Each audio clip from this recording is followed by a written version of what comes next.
My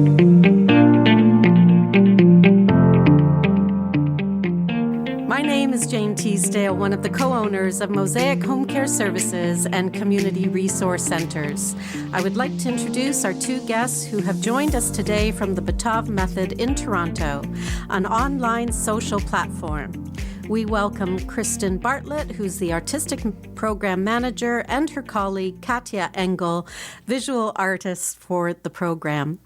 And Kristen, I'm going to start with you. Can you explain about this wonderful, collaborative, creative, virtual arts-based classes online and your role within this organization?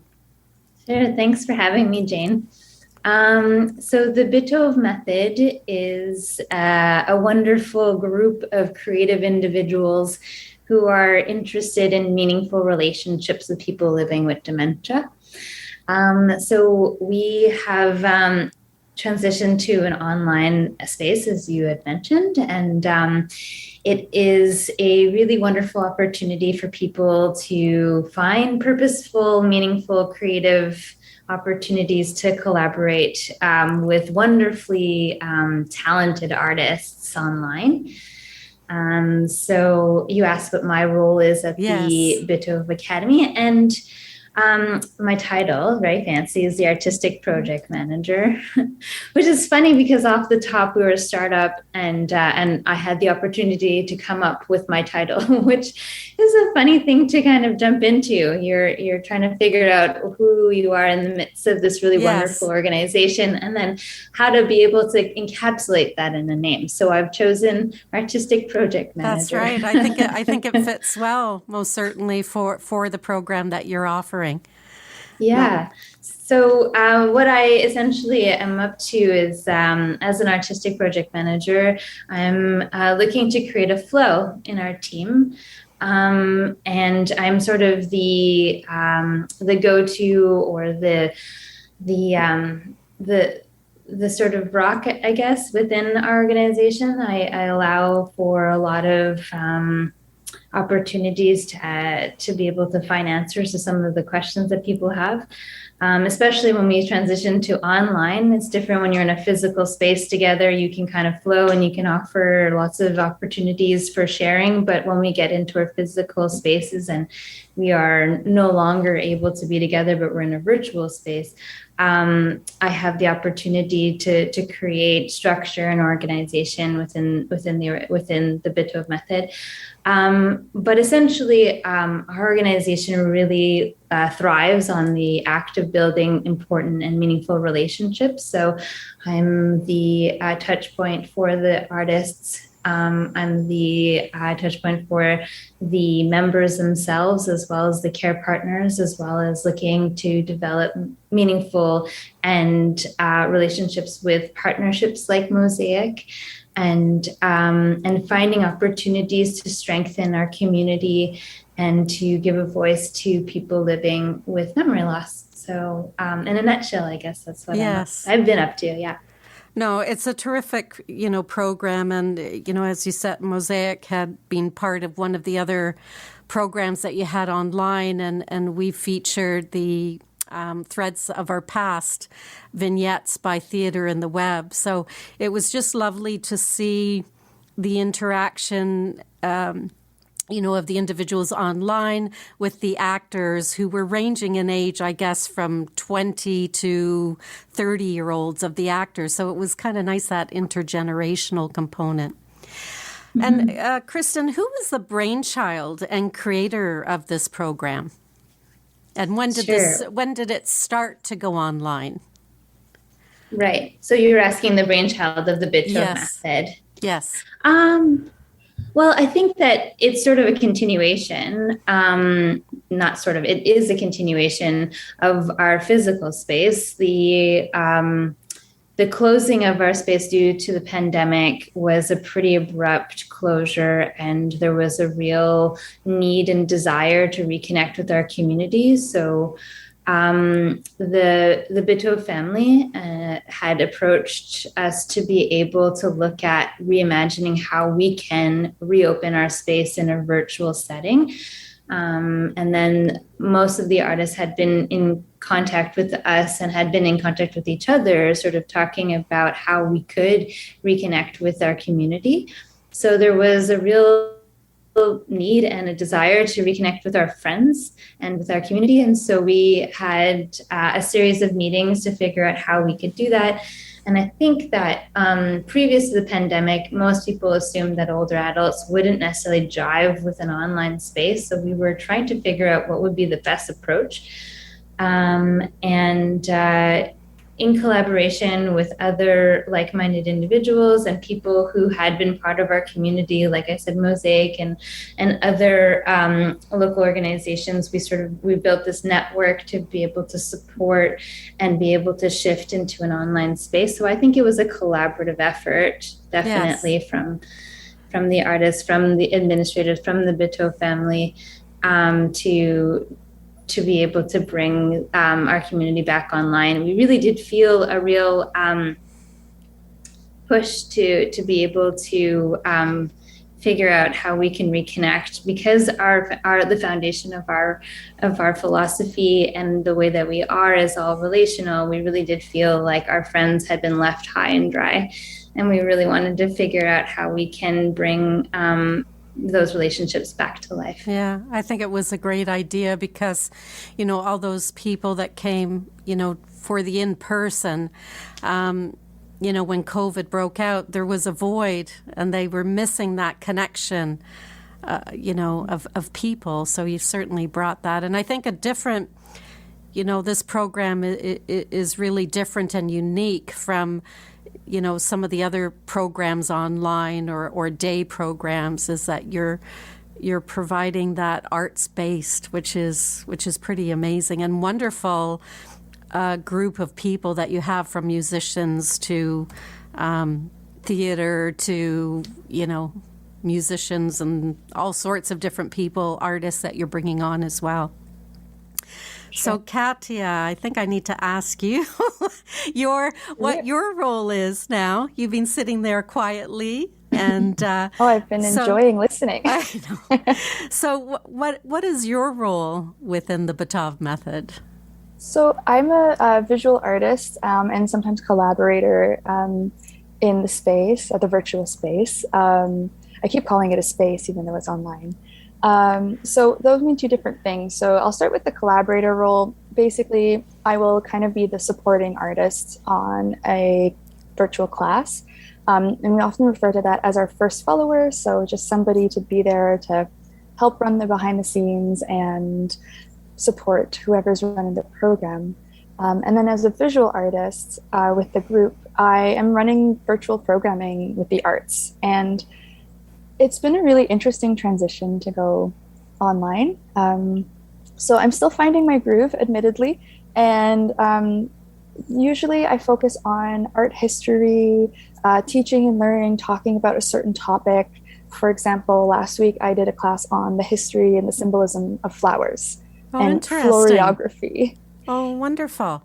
Yeah, and then just getting people engaged in an arts-based activity around that theme. Yes. No, I think, and I think that's one thing that, we noticed at Mosaic is people like the interest activities and discussions. And and what you find is, from a conversation online with people, you're getting feedback from them, and you're finding out about different interests and hobbies that they enjoy or perhaps would like to teach to the group of something. It's so interesting you say that, Jane, because recently in a session, there was a woman and we knew that she liked Tai Chi. And so we were trying to get to know her. This was a new person to us. And so we brought it up. We said, there's someone here who knows Tai Chi. And she got up and demonstrated for the rest of the group. And so even though we're the ones, quote unquote, running a program, yes, we make space for other people to teach in return, and the learning goes back and forth in all directions, and it's that's so right. beautiful. And yes, I think that's important, is that, for individuals that are coming online or to programs, it should really be what their interests are, as opposed to an organization saying, okay, this is what we're putting on. They're not really getting feedback from the attendees. And, that's one thing that we've tried to do at Mosaic with our community cafes is looking at the interests and hobbies. And not everybody feels comfortable, obviously, going online or standing in front of a group. But we've had some quite interesting people. One gentleman came in and did a craft on making bird feeders, which I thought was unique. Or somebody that has traveled to Australia is talking about their trip to Australia. So many different things as well. You never know what's going to come out of it. I know. And Katya, how do you implement visual arts engagement, and who can join in these classes? Yeah, so I use Zoom, and I have, we all use Zoom right now. Yes. But I've been using, PowerPoints. I've been sharing my screen to show visuals and art pieces for discussion. And so I try to, really engage around talking and thinking and how do we feel about the art pieces, and lots of kind of back and forth engagement around putting, whatever art I have up. And then I have been pulling out my iPad. I have a fancy iPad that I can draw on, and I've been doing this fun thing where we co-create a piece. Oh, neat. So I ask for directions. I ask all of our participants and our members, what color should I use? What comes next? What should we add? And I have found that to be really effective virtually when I can't be there to show someone how to use their paintbrush or how to mix the paints. There's this coming together anyway. So that's been a really fun way to do it so far. That's right. That's interesting. And it's, it's getting the input, as you said, to keep people connected and have their input on, I guess, what the final product is going to be or the design. And Katya, how would you incorporate, the dance, music, theater, meaningful discussions? Maybe you can talk a little bit about that. Absolutely. So definitely that is the wheelhouse of my colleagues. They are fantastic musicians, dancers, and often I'll have a collaborator with me on my sessions who can step in if that's what people are feeling like. But I also worked at the physical academy space. Also, just a side note, we will say the word academy often because we focus on learning, but the Bitove Method, but it was the academy, the physical space. I worked there for about 6 years. And so I got more confident in running a dance party or putting on some music for some sing-alongs, even though that's not my comfort zone. So I would say, we really try to go with the flow with what people are needing and wanting in the moment. So if talking about a painting is starting to kind of get a bit dry, I will ask for song requests and I'll just switch gears and pull that up. Or I'll have my collaborator help me do that. And just sort of feel the room, even though it's virtual, and see what people are wanting in the moment. Yes, you're right. You really have to, both online and also I think in person, when you're running programs, you really have to understand your audience.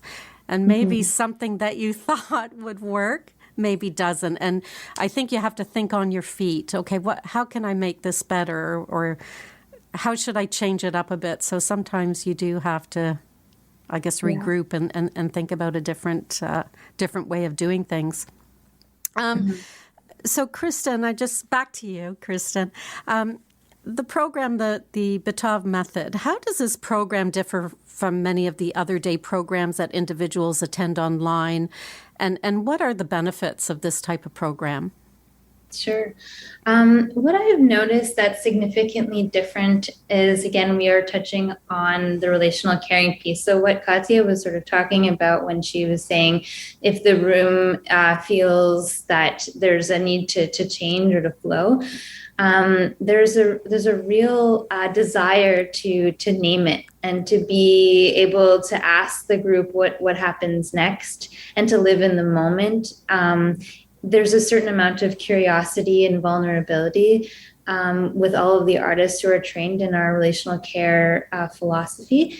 And so what's unique about it is that we're not there to be able to just offer one way, sort of a plug and play class, that instead the class is very much the input of our members who come to the class, that our artists have the ability to kind of create a theme and then sort of like prompts to be able to make the class engaging and has a certain, purposeful engagement, but it really is very much catered to every individual who's in the class.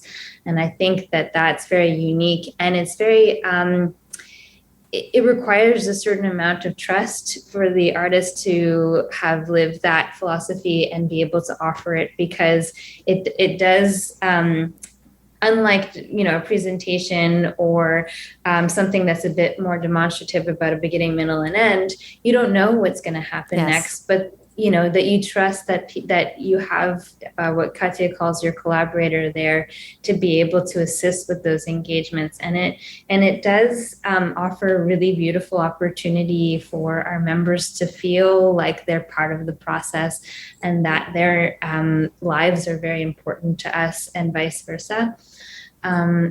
What's different about what we do is that we both learn from our members as well as they learn from us. So we do value that learning. As Katya points out, we do call ourselves an academy, and therefore it is very much an important part of the meaningful, purposeful time that we're spending with each other that uses art as an opportunity to have those creative conversations and those relationships. And so I do think the fact that they're all professional artists is an important factor to our academy and to our online space, as well as our previous physical space. It really offers our members an opportunity to gain, for Katya, for example, who has an art-based background, is actually offering some really wonderful instructional opportunities for people to learn how to use the medium. And so you both get like a wonderful opportunity to have an engagement and learn something new, but then you're also learning how to be able to draw, or you're learning a timepiece, or you're learning about historical time for that art movement, So there's a melange of like the artist offering their medium as well as that relational caring kind of mixing together to create a really beautiful opportunity and environment for all of our members. Yeah. I think, and the artists as well, they're trained in a certain way. They're professional in their expertise. And so I think that combination of the attendees plus the people that you have online, they work well together, if it be an artist or actor, and, just learning, learning how to connect, using different mediums. And Kristen, what if you can explain to our listeners, what is the difference between relational caring and person-centered care? I think that's a good topic to get into. Yes. I agree. It definitely segues into to this conversation. So, although we value person-centered care as such a wonderful way to be able to make sure that we're mindful of the person that you're caring for, the shift from person-centered care to relational caring is that, as I mentioned, we're talking about a two-way relationship. We're talking about I am both gaining something by being in connection with you as a facilitator, as an artist, as the person caring for another person, just as much as the person who you're caring for is benefiting from that interaction and that engagement, which is a very fundamental shift. Having come from a background in recreational therapy and working in different environments where person-centered care was offered, I found that sometimes when I invested in the relationship, it took more time.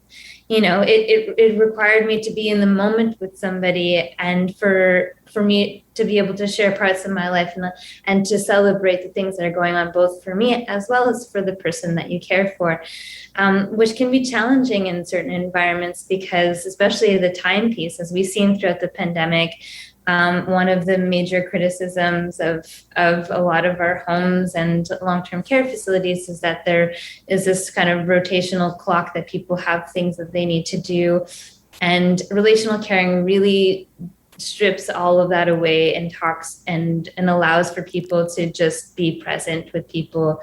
It really does touch on this, especially those living with dementia and memory loss, is that there's a real deep-seated curiosity in our engagement in the way that person-centered care opens up a opportunity for the spontaneous, for the opportunity to be present and vulnerable, and have a meaningful two-way relationship that I've been extremely lucky to have fallen upon. And I feel like it's something that isn't just practiced at work in terms of how we are with our members, but it's how I am with the team. It's how I am with our partners. It's not just something that you sort of do and then leave. It's something that you live and practice in your everyday life. It's very contagious. That's right. Well, thank you for explaining that. It is, as you know, Mosaic has done a lot on person-centered care. We're part of the European Society for Person-Centered Healthcare in the UK, and have written academic papers. And, you touched on a point about, the long-term care retirement homes, is that they are basically just focused on the medical lens. And it is very difficult in working through person-centered care, because it has to be part of your culture, from the management to, staff, to PSWs, to whoever is working in your building. And also to take small talk to meaningful conversations, because so many of us, we don't really get to know people. We're talking about how the weather is today, or how are you feeling today, but it's sort of nice to understand about the interests and hobbies of that individual. And, I think, with Mosaic Home Care, we developed that. It's called The Meaning of Me. And it's a conversation. As you said, it takes a lot of time to do that, to integrate that within your organization, because you're finding out about the person. You might be sharing about the PSW themselves, what their interests and hobbies are, a conversation of meaningful discussion, connecting to the community as well, which is important. So it's not just about PSWs going in and just providing the medical lens, but what's happening out there in the city?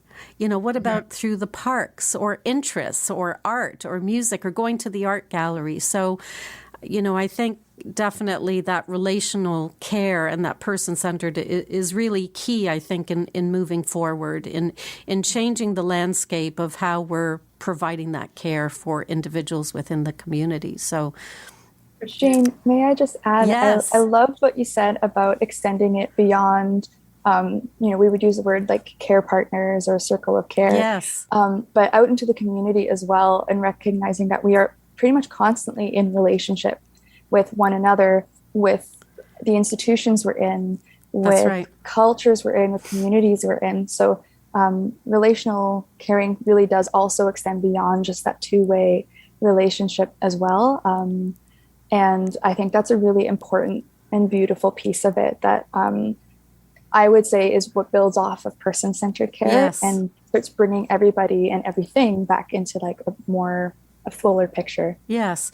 And the other thing too, when individuals are going into the long-term care, they're basically cut off from their community, or their friends or their neighbors. So at Mosaic, we feel it is important. Mosaic can't provide everything, but it's reaching out to the Bitove Method. maybe some of our members that are part of Mosaic or that have attended our events might be interested in coming to see what you have online, or North York Senior Center, or LumaCare, or, so many other great organizations out there are doing some pretty amazing things. So I think it's about connection. I think it's about organizations connecting people, the staff or social workers, or, different people making connections. So I think that's critical.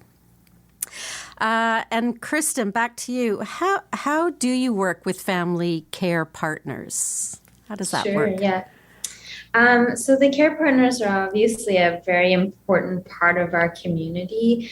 One of the things that we just started working on is what we call care partner gatherings. We're offering them right now once a month.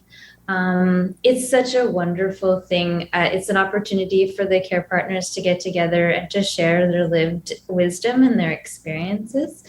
I say that I facilitate them, but really I just send out a Zoom link, and then they're already so engaged with one another and sharing all their resources. I think what I've discovered as a facilitator of these gatherings is I have noticed that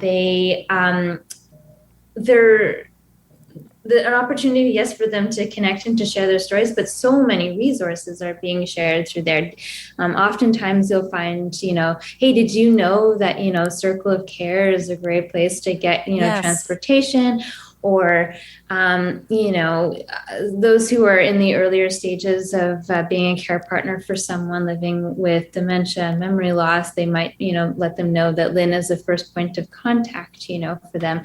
And so I'm just taken by, like I said, how little, I guess, I really facilitate, as opposed to just like holding space for them to be able to both validate the stories that others are offering, and also through the sharing and the trust and the vulnerability, again, that's just like a natural part of our community. They're able to support each other in a virtual space. And then, in the first meeting, they're already exchanging phone numbers and talking about socially distanced hangs in the park. And it really kind of, I guess, like echoes this idea that I'm just really grateful that we have this community and that they feel so connected to one another. I do have to say that group existed before we went online. And one of our really wonderful RN health coaches, Meow, had been offering these get-togethers in our physical space. So it just naturally transitioned online, and they were really willing and wanting to do that. So that's one thing we've been doing. But I feel like our care partners, whether it be, through communication, through like emailing or phone, it's really lovely to, I often get opportunities to just hear about life events, to know what they are up to, who's having a baby in their family, yes, or what's going on, and to be able to share what's going on in my life. So again, keeping those relationships really strong and making sure that they feel connected, and if they need additional resources, that they can connect with me, and then I can reach out to the community to see what's out there.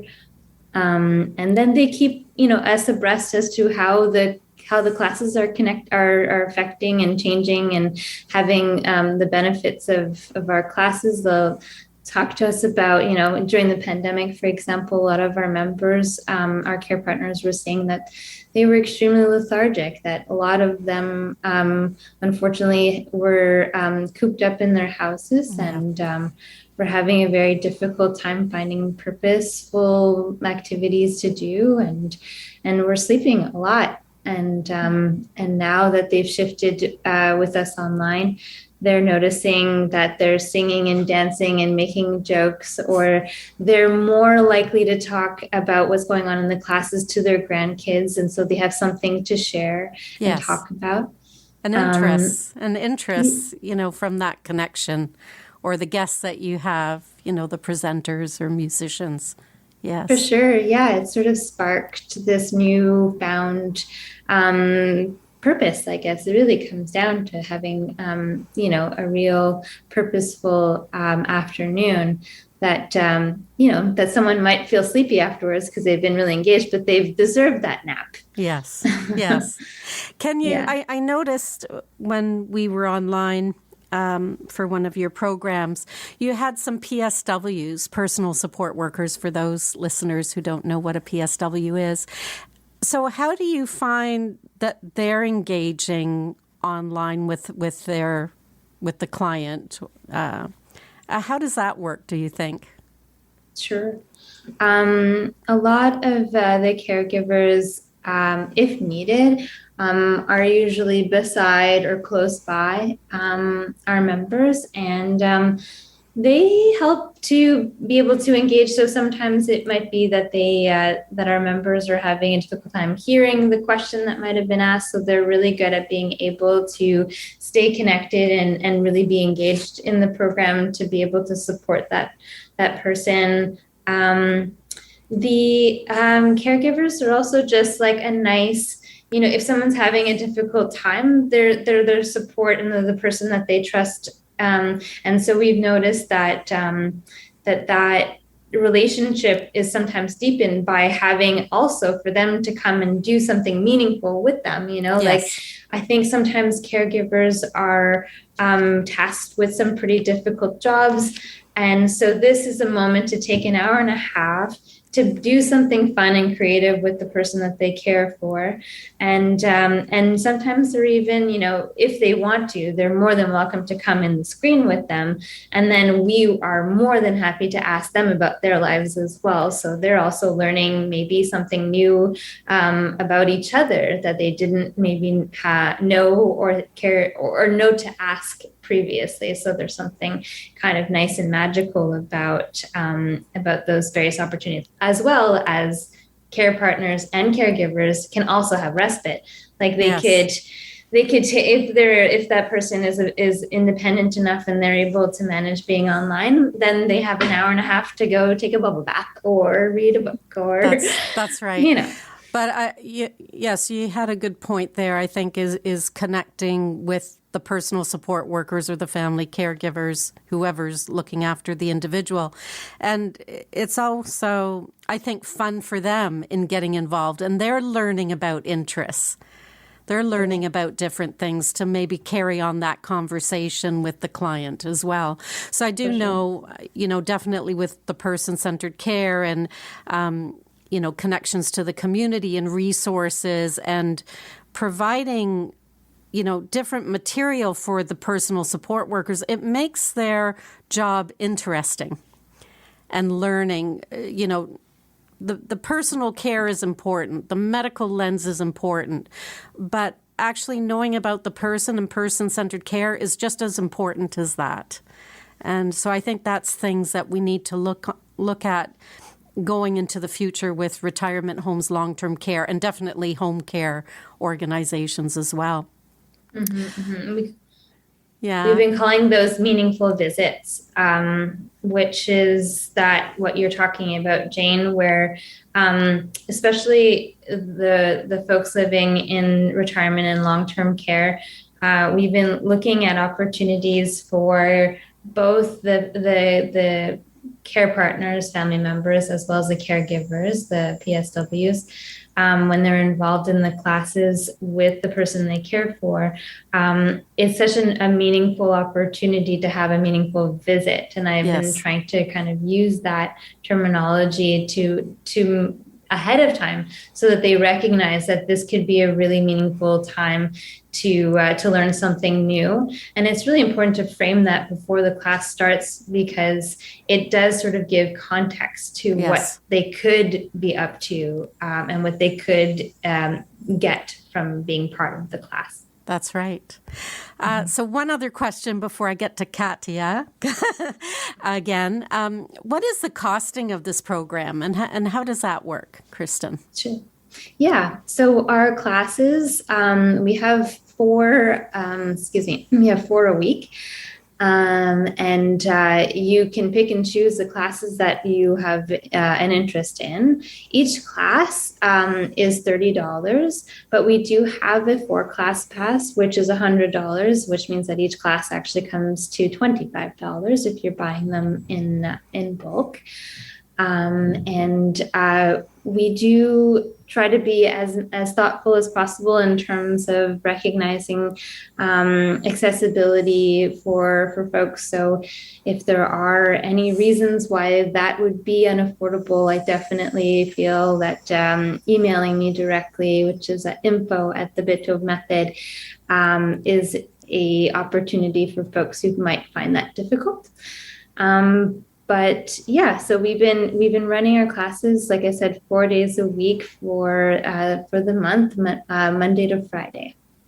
No, very good. That's good information for them to have a look at. And Katya, can you give our listeners some ideas of the programs that you've organized for the fall? And what does that look like? So I'll be completely honest. I love to wait and see who's coming to my class before I decide what I'm going to talk about. And we definitely have the freedom to do that here, which is nice. But I can give you some ideas of things I've done in the past. I love to talk about, I was going to say surrealism. There's an idea. Yes. Impressionism.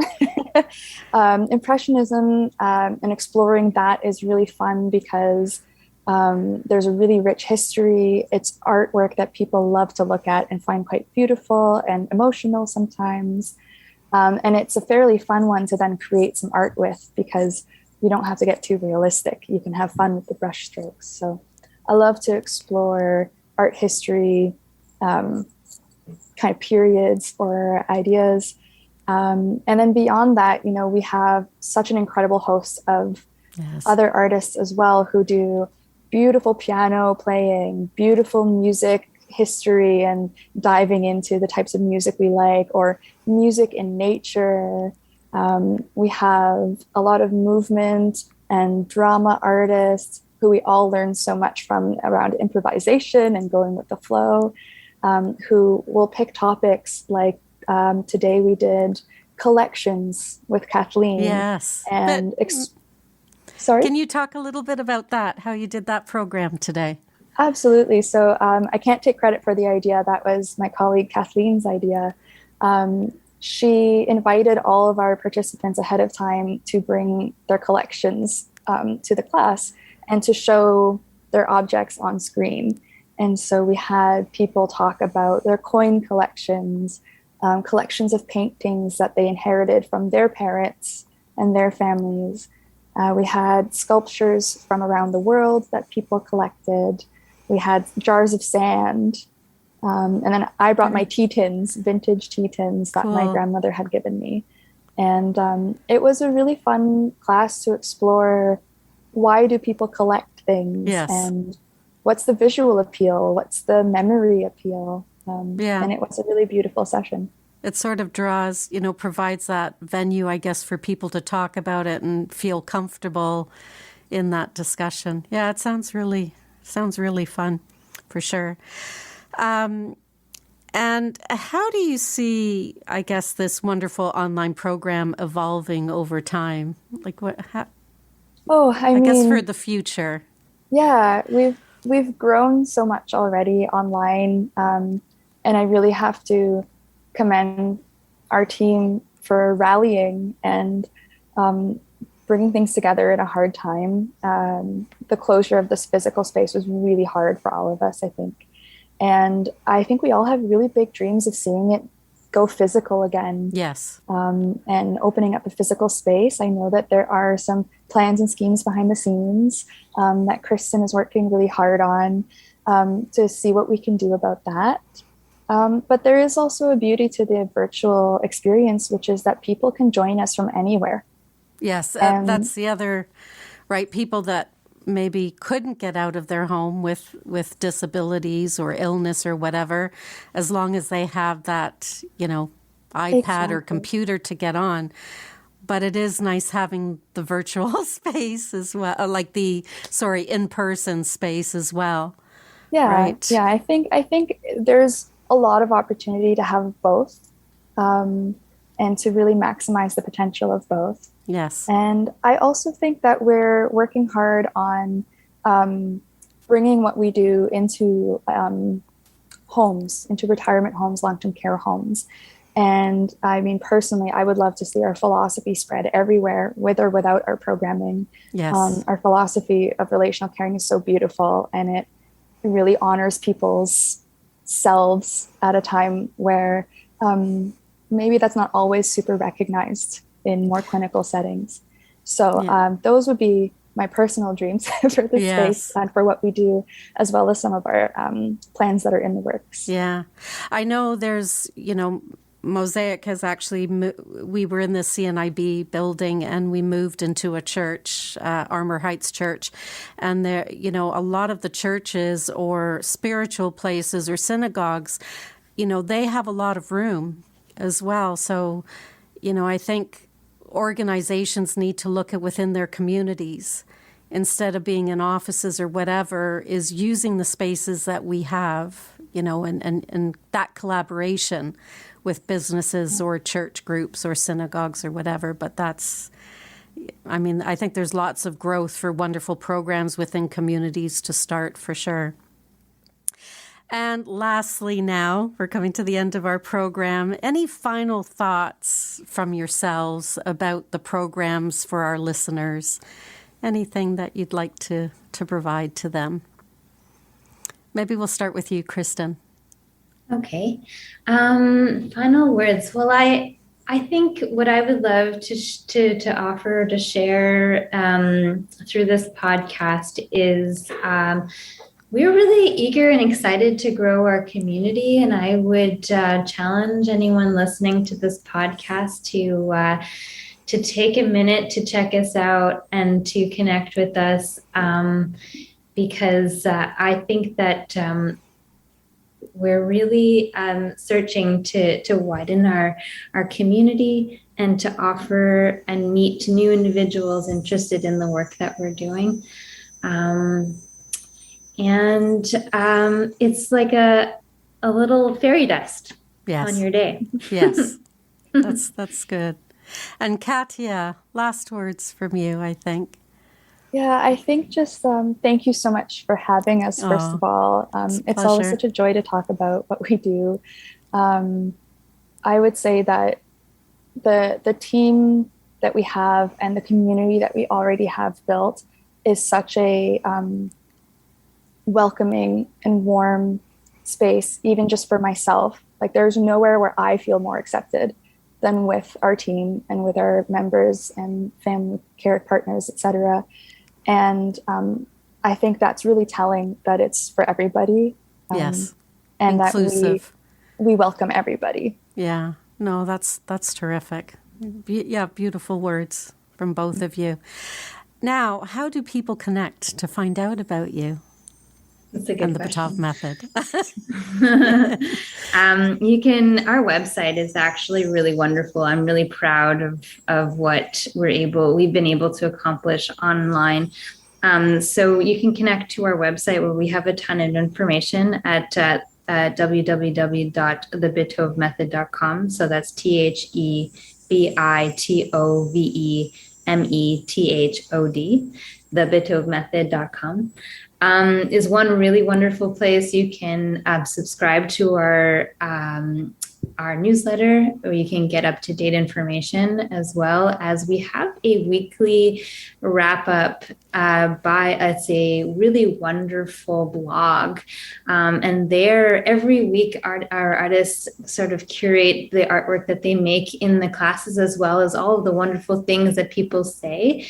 And we create this beautiful blog every week. So if you're curious about what we do and how we do it, that's a really good place to check us out. Of course, we're on a bunch of social media channels, including Instagram and Twitter and Facebook and YouTube and LinkedIn. YouTube is also a really great place to see a lot of the artwork and the music that's created within our classes, that are all collaborated with, that are done in collaboration with our members.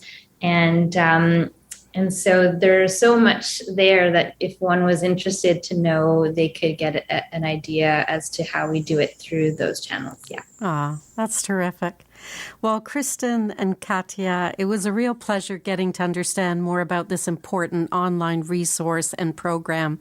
And, we certainly need more programs for individuals in our community which incorporate the arts and music. And I'd just like to thank our listeners who have taken the time to listen to our podcasts and videos through Mosaic. And stay tuned for our next podcast in October, when I will be interviewing Greg Shaw, Director of the International and Corporate Relations of the International Federation on Aging. On this podcast, we will be finding out about the work that the IFA is working on and about their 15th Global Conference on Aging Rights Matter, on November the 9th to the 12th in Niagara Falls. This conference can be attended virtually or in person. And thank you again. It's a wrap.